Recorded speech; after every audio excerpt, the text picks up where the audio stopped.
reflective practice. How do you make sure that you take time to reflect on what you're doing? And I know, like, it's a nightmare. And then we'll talk about a bit about scholarship, teaching and learning, and pedagogic research. And if you start to, I think once you start to evaluate what you're doing and think about the impact you're having on your students, once you start taking that wider, you can start to get that published in terms of scholarly journals and pedagogic research. You know, so it can add another string to your bow. So, you know, if you're putting in all of this work into improving your students' experience and evaluating it, it's important that you share your practice. Okay, so we'll talk about the difference between scholarship and good practice and pedagogic research. You know, what are the boundaries? You know, what sort of evidence do you need before you start publishing and sharing your work? Okay. So that's the sort of plan for today. We'll see how we get on with that this morning. Yeah, because I've had to sort of move things around a bit, so we'll see. I don't want to squash too much into one bag. Okay, so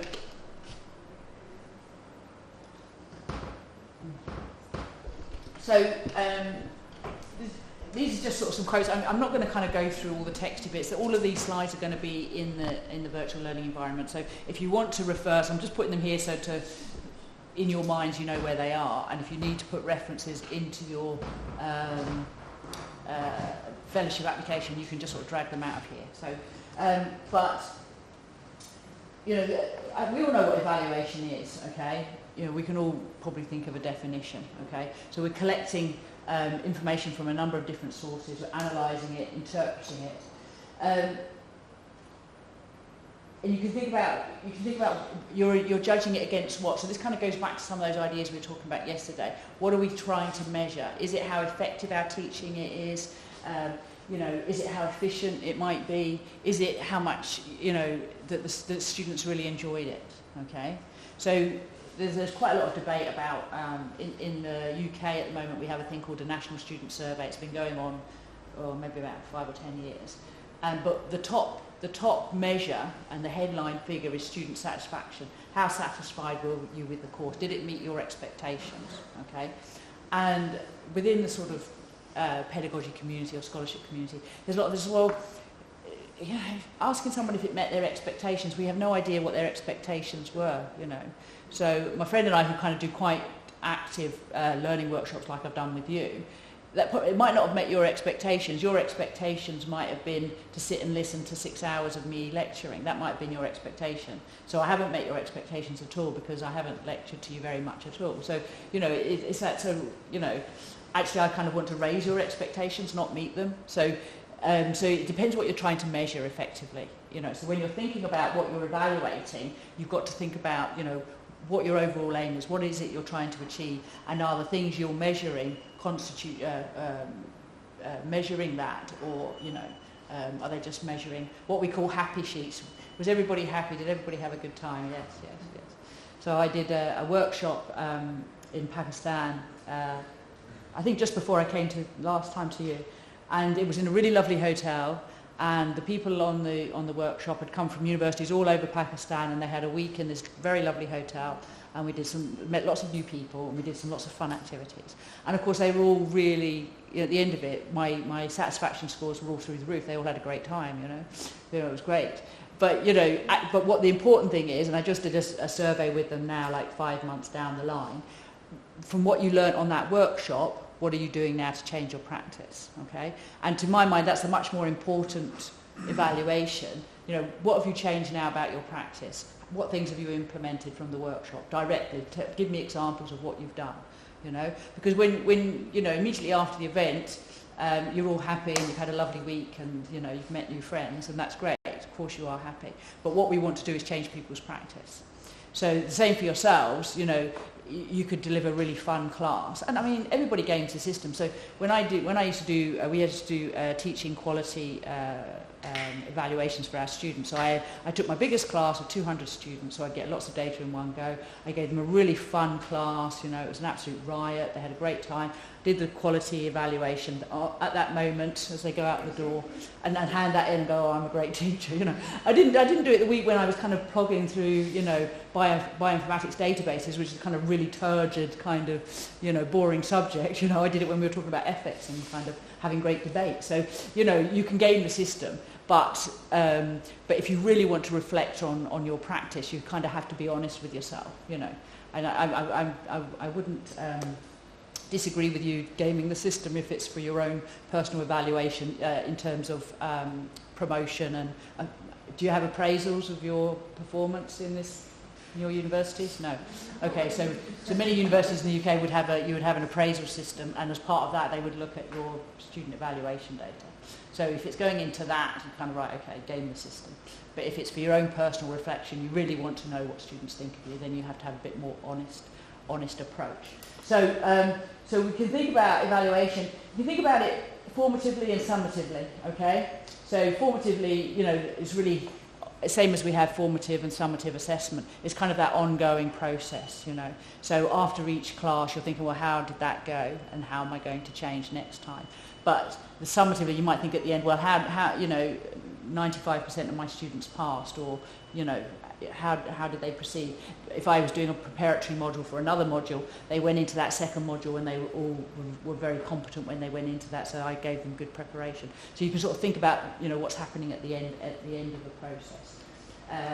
And the summative one can be used in terms of appraisals and things like that, or promotion criteria. So you know, or even your fellowship application, that's kind of a summative appraisal of your practice. Okay, so some of the common questions, when I think we've really explored all of these, or some of these anyway, some of the questions, you know, why do you want to evaluate your teaching practice? Anybody want to answer that one? Why do you want to do it? To improve it. To improve it, yeah. Okay. Any other things why you might want to do it?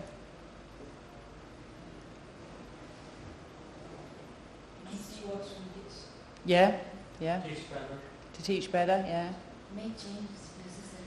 Yes, yeah. You need to make changes. It's good to know what the baseline was, so you can compare it. To encourage students for learning.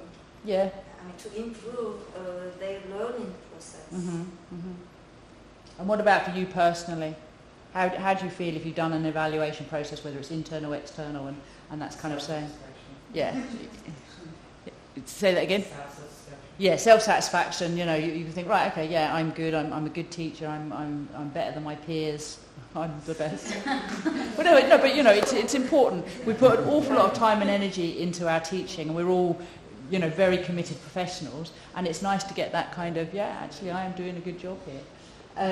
We've talked about what you're evaluating. You know, is it student performance? Is it your performance? Is it, you know, their happiness factors, or is it their kind of, you know, I think yesterday somebody looked at was talking about employment data, employability data. You know, that was one of their outcomes. You spoke yesterday about progression from one module to the next, and thinking, right, actually, what I'm looking at is them being able to perform in this higher module, and I need to make sure I'm preparing them properly for that. So thinking about what you're evaluating, thinking about what sources of information you can use to evaluate yourself. And we sort of did a lot about this yesterday in terms of the quality assurance processes. So some of those, you know, have all now been embedded in quality assurance. So whether it's student feedback, module evaluations, student outcomes, employability data, student surveys, etc. You know, recruitment. And then what methods can you use to evaluate? That's what we're going to start thinking about today, and what the advantages and disadvantages are. And when do you want to do the evaluations? I've touched on that already.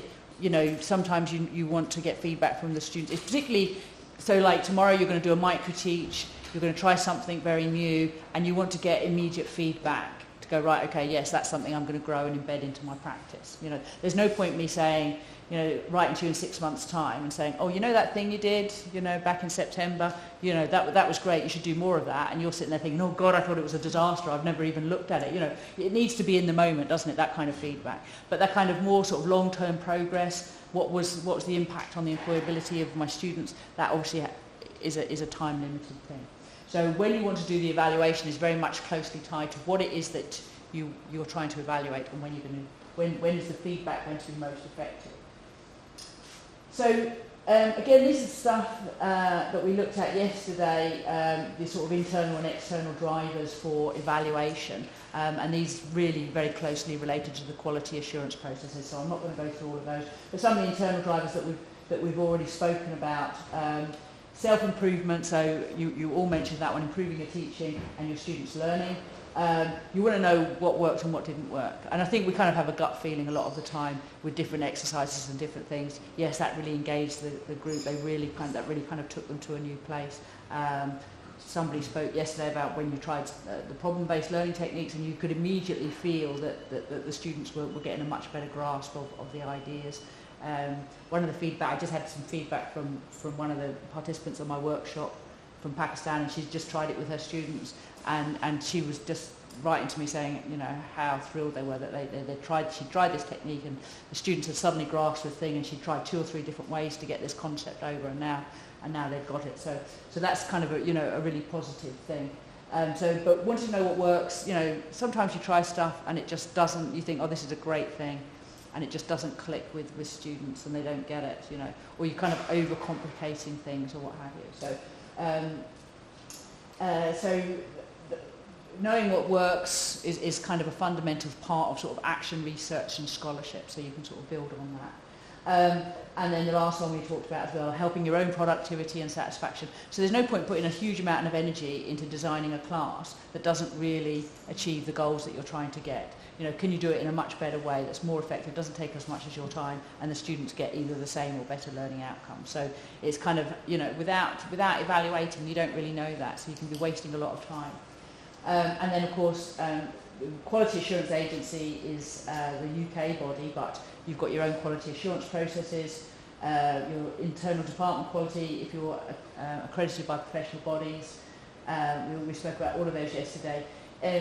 It might be part of your promotion criteria.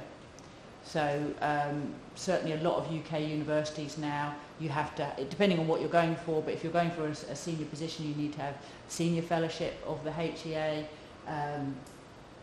If you're going for sort of a PVC role over education, they would expect you to have principal fellowship or be aspiring to that. But you know, within the organisation, if your research, your focus is mainly on research or professional practice, in the UK especially now, they still expect you to have a teaching qualification and a fellowship as well before you go for promotion. So it's starting to gain that kind of importance.